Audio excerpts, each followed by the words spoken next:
I'm Sarah, the owner of Mama Duty, a women's health coaching company. I support mothers with infants and young children so that they can take ownership of their health so they can meet the demands of motherhood.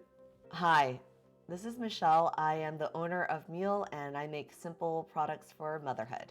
It's been pretty hard feeding Nolan because, now that he's not feeling good, he definitely wants to eat the foods that he wants. Doesn't necessarily mean it's healthy. So think about French fries and chicken nuggets, and then that's candies, and that's all making his cough worse.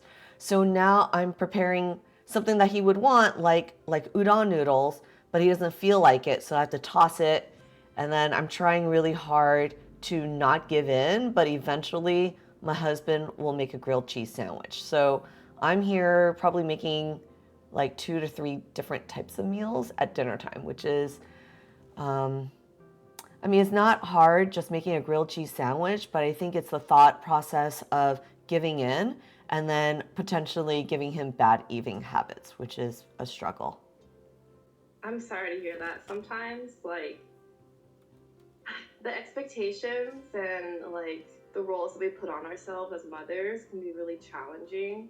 I did have a question for you, Michelle. What is your role in the family when it comes to food?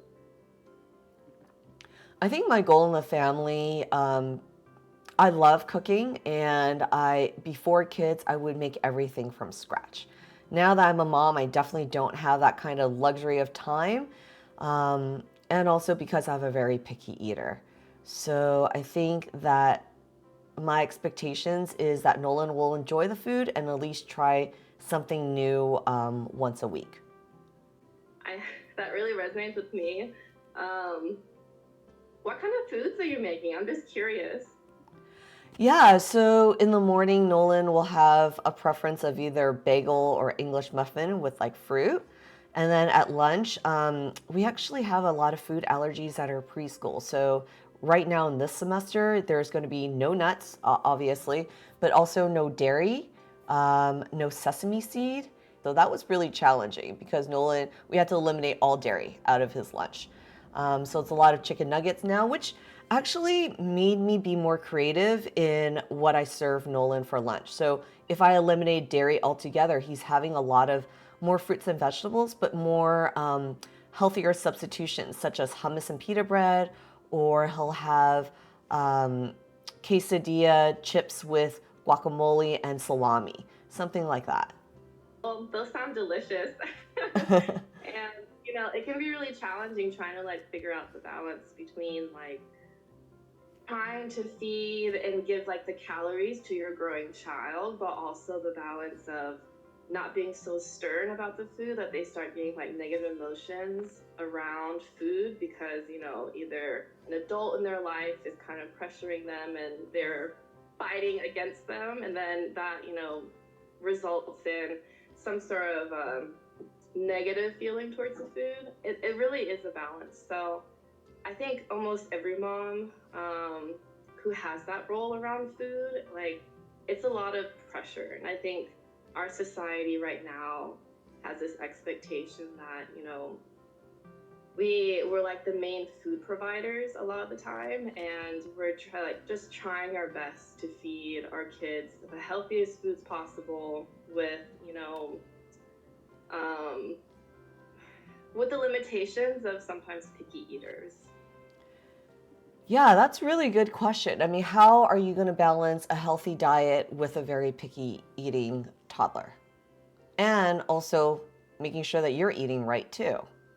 I think the community that you grew up in, and even for us as a mom, if we are the main food provider for the family, doing the main grocery shopping, doing the food prep, and putting the food on the table, I think there is a cultural aspect to that. Because growing up, I'm of mixed heritage. My mom's Japanese, my dad is Caucasian, and um, we always had the dinner table as the family time. So not only was it a place where we could sit down and talk about our day and create more connection with the family, but it was also my mom was in the restaurant business with my aunt. So food was a huge aspect. So for families that don't have that deep connection with food, and there are some people that just see food as a tool, right? Like um, just to give you energy. Like there isn't an emotion involved with it. Um, it can be a challenging to kind of have a mindset to like give to your children if you yourself don't have this specific mindset for like a love of food. I think you put a really interesting point. One of the ways that I help Nolan not be such a picky eater and more importantly try new foods is to have him involved in the food making process. So whether he's washing the vegetables or I'm peeling a carrot and he'll get a butter knife and kind of chop next to me, there's that profound notion of being involved and then being proud of what you made and then likelihood of trying it. um, I think that there's that community aspect. I used to work in the food industry, and there's this really good case study where if a person just put a frozen microwavable dinner into a microwave and take it out, that feels very obviously like a microwave cheap dinner. But when they were able to put it in the same way where it's a toaster oven and then on top you would sprinkle some garnish or some extra herbs that you have, that meal felt more homemade and better for you. And that's a whole psychology around it. So when one of the my favorite meal serving Nolan is soba noodles because it's super healthy, buckwheat noodles, and it's also allergen free. And he likes it because at the end he's able to sprinkle some sesame seeds right on top. And that in itself made him feel involved and likely to try the food.